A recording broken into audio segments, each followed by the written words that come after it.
Yes, go ahead.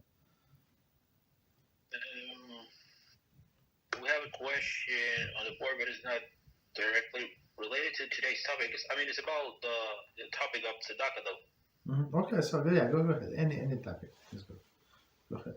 Okay, so Session thank you for the Shiur question. Since there's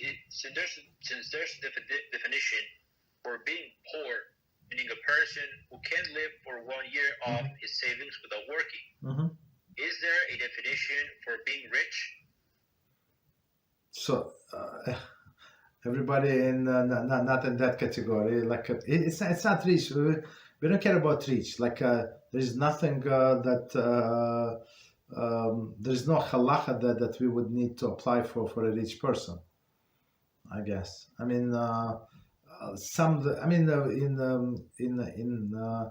a sense, maybe I'm just thinking out loud. Maybe in the cases when we are allowed to somebody to spend more than 20% of his net income, yes. So like we will evaluate. So if a person has a lot of money, and if he would give like even 50% of the income, and it's not going to affect his lifestyle, yeah. So that's the thing. But otherwise, there is no like halachas specifically for that we must do for the rich people.